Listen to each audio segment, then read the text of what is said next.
आप सभी को वैकुंठ चतुर्दशी की हार्दिक शुभकामनाएं। वैकुंठ चतुर्दशी एकमात्र ऐसा दिन है जब भगवान विष्णु को बनारसी के प्रमुख भगवान शिव के मंदिर काशी विश्वनाथ मंदिर में गर्भगृह में विशेष सम्मान दिया जाता है। ऐसी मान्यता है कि विश्वनाथ मंदिर उस दिन वैकुंठ के समान पवित्र हो जाता है और दोनों देवताओं की पूजा इस तरह से की जाती है मानो एक दूसरे की पूजा कर रहे हों। भगवान विष्णु शिव जी को तुलसी के पत्ते चढ़ाते हैं और भगवान शिव बदले में भगवान विष्णु को बेल के पत्ते अर्पित करते हैं। अगर आप भी इस बार वैकुंठ चतुर्दशी व्रत का पालन कर रहे हैं, आपके जीवन में भगवान शिव और भगवान विष्णु की कृपा से सारी बाधाएं दूर हो सकती हैं। आपके लिए स्वर्ग के द्वार खुल सकते हैं। वैकुंठ चतुर्दशी के शुभ अवसर पर ही मणि करुणा का स्नान भी किया जाता है। कार्तिक मास के शुक्ल की चतुर्दशी तिथि को पड़ने वाला ये त्यौहार भगवान शिव के भक्तों और भगवान विष्णु के भक्तों के लिए एक समान रूप से पवित्र होता है। इस दिन दोनों भगवानों की पूजा करके उनका आशीर्वाद प्राप्त किया जाता है। आज के इस पवित्र दिन पर व्रत और पूजा पाठ करने से भक्त की सारी मनोकामनाएं पूर्ण होती हैं। मृत्यु के बाद वैकुंठ लोक की प्राप्ति होती है। वैकुंठ चतुर्दशी पर निष्ठा मुहूर्त के समय भगवान विष्णु की पूजा की जाती है, जो कि मध्य रात्रि का समय होता है। इस दिन भगवान विष्णु के 1000 नाम विष्णु सहस्त्र नाम का पाठ करते हुए श्री हरि को 1000 कमल चढ़ाते हैं। वैकुंठ चतुर्दशी की पूजा के दो अलग समय पर की जाती है, जिसमें भगवान विष्णु के भक्त निष्ठा मुहूर्त में पूजा करना पसंद करते हैं, जो कि मध्य रात्रि का समय होता है, जबकि भगवान शिव के भक्त अरुणोदय मुहूर्त में पूजा करना पसंद करते हैं, जो कि सूर्य उदय से पहले का समय होता है। भगवान शिव के भक्तों के लिए बनारसी के मणिकर्णिका घाट पर अरुणोदय के समय सुबह का स्नान करना बहुत ही महत्वपूर्ण माना जाता है और इस दिन मणिकर्णिका घाट पर पवित्र डुबकी लगाने को ही मणिकर्णिका स्नान के रूप में जाना जाता है।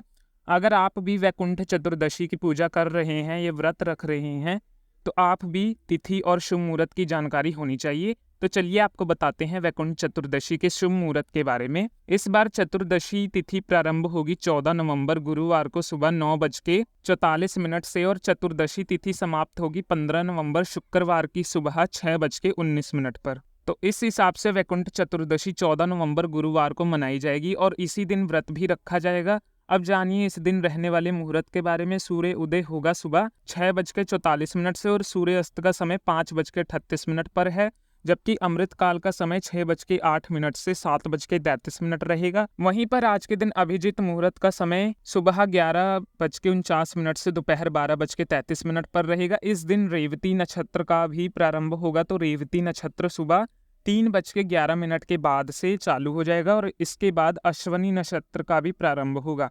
इस दिन सुबह की पूजा का मुहूर्त 5:24 से 6:33 तक रहेगा। निष्ठा काल मुहूर्त रहेगा रात 11:39 से 12:32 तक। वैकुंठ चतुर्दशी के दिन कम से कम 14 दीपक सभी को जलाने चाहिए और इस दिन आप आंवला दीपदान कर सकते हैं। सभी पवित्र पौधों के नीचे दीपदान कर सकते हैं। कार्तिक मास के नियमों का पालन करने वाले भक्तों को इस दिन विधि विधान से वैकुंठ चतुर्दशी का पूजन और व्रत करना चाहिए। इस दिन सुबह स्नान करने के बाद भगवान शिव और विष्णु का पूजन करें और भगवान को भोग में फल मिठाई का भोग लगाएं, जिसमें भगवान शिव को तुलसी के पत्ते और भगवान विष्णु को बेलपत्र रखकर भोग अर्पित करें। कथा का पाठ करें, मंत्रों का जाप करें, अपना ध्यान भजन कीर्तन में लगाएं, दिन भर उपवास रखें और शाम की पूजा करने के साथ ही आप दीपदान करें। शाम की जो पूजा आप डेली करते हैं उसी समय में करनी है। आप जिस तरह दीपावली का पर्व मनाते हैं उसी तरह से अपने घर के अंदर बाहर मुख्य द्वार पर पवित्र पौधों के नीचे दीपक जलाकर रखें। एक दीपक अपने घर पर दक्षिण दिशा की तरफ जरूर जलाइए कि पितरों को समर्पित माना जाता है। जो लोग भी वैकुंठ चतुर्दशी का व्रत रखना चाहते हैं उन्हें शाम की पूजा करने के बाद फलाहार करना चाहिए और जो लोग मध्य रात्रि में पूजा करना चाहते हैं उन्हें मध्य रात्रि की पूजा के बाद फलाहार करना चाहिए।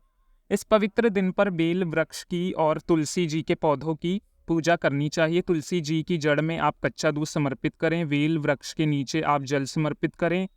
इसके बाद धूप दीप जलाएं। आप दीपक जलाना चाहते हैं तो सुबह अंधेरे आप दीपक जलाएं। सुबह यदि ना जला पाएं तो आप शाम के समय पेड़ की जड़ में दीपक जलाएं। ध्यान रखें कि सूर्यास्त के बाद किसी भी पेड़ में जल अर्पित नहीं किया जाता है।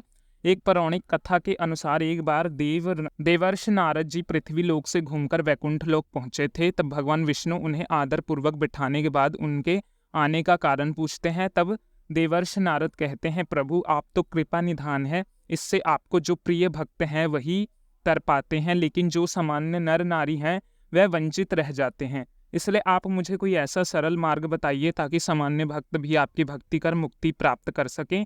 तभी भगवान विष्णु ने कहा कि हे नारद जी, इस बात को ध्यानपूर्वक सुनो। कार्तिक शुक्ल पक्ष की चतुर्दशी को जो नर नारी व्रत का पालन करेंगे और श्रद्धा भक्ति से मेरी पूजा अर्चना करेंगे, उनके लिए स्वर्ग के द्वार साक्षात खुले होंगे। इसके अलावा भगवान विष्णु ने वैकुंठ के द्वारपाल जय और विजय को बुलाया और उन्हें कार्तिक चतुर्दशी को वैकुंठ के द्वार खुला रखने का आदेश दिया। भगवान विष्णु कहते हैं, इस दिन जो भी भक्त मेरा थोड़ा सा भी नाम लेकर पूजन करेगा वे अवश्य ही वैकुंठ धाम को प्राप्त होगा। आज के दिन पर तामसिक भोजन का सेवन नहीं करना चाहिए और अपने मन को भगवान के भजन कीर्तन में ज़्यादा से ज़्यादा लगाना चाहिए।